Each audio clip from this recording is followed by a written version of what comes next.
100 থেকে 120-25 জন লোক অতর্কিতভাবে হাইওয়ে পুলিশের উপর হামলা করে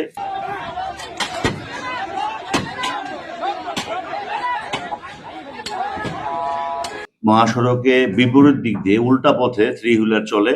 এর ফলশ্রুতিতে সড়ক দুর্ঘটনা ঘটে, প্রাণহানি ঘটে। এটি আবার পুলিশের উপর দায়িত্ব বর্তায়।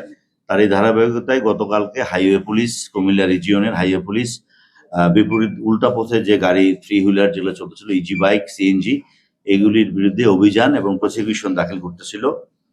এমন সময় নিমসার বাজারে 3 হুইলার এবং সিএনজির চালক সহ স্থানীয় কিছু লোকজন 100 থেকে 120-25 জন লোক অতর্কিতভাবে হাইওয়ে পুলিশের উপর হামলা করে। এতে হাইওয়ে পুলিশের পুলিশ সদস্য 2 জন গুরুতর জখম হয়, আহত হয়। ড্রাইভার কনস্টেবল ইউসুফ এবং আরেকজনের নাম হচ্ছে রাব্বি।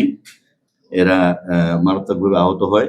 একই সাথে তারা হাইওয়ে পুলিশের যে ডাবল কেবিন সরকারি যে পিকআপটি ছিল, এটি লাঠি দিয়ে ভাঙচুর করে, ইট দিয়ে ভাঙচুর করে এবং গাড়িটির উপর দাঁড়িয়ে নিত্য যেভাবে মানুষ করে গাড়িটির উপরে উঠে যে বিল্লাল এবং বেলাল হোসেন গাড়ির উপরে দাঁড়িয়ে গাড়িটা লাঠি দিয়ে ভাঙচুর করে এবং সরকারি কাজে বাধা প্রদান করে। এই ঘটনাটি আপনাদের কুমিল্লা সহ সারা দেশে পুলিশের বিরুদ্ধে, সরকারের বিরুদ্ধে, রাষ্ট্রের বিরুদ্ধে, সমাজের বিরুদ্ধে যুদ্ধ ঘোষণার মতো।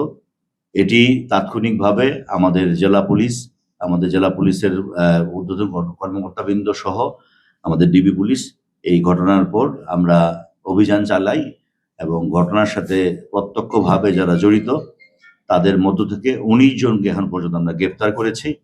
এই 19 জনকে আমরা বিজ্ঞ আদালতে বিচারের জন্য সোপর্দ করব। তাদের বিরুদ্ধে নিয়মিত মামলা রুজু করা হবে এবং ঘটনার সাথে বাকি যারা জড়িত আছে, অভিযান অব্যাহত আছে, প্রত্যেককেই গ্রেফতার করে আইনে আওতায় আনা হবে। কারণ একটি নির্বাচিত সরকারের অধীনে বাংলাদেশ পুলিশ বাহিনী কাজ করে থাকে। আমরা মাঠ পর্যায়ে কুমিল্লা জেলা পুলিশ, কুমিল্লার যে মানুষ, সম্মানিত জনসাধারণের জনশৃঙ্খলা রক্ষার্থে আমরা পুলিশ দিনরাত কাজ করতেছি।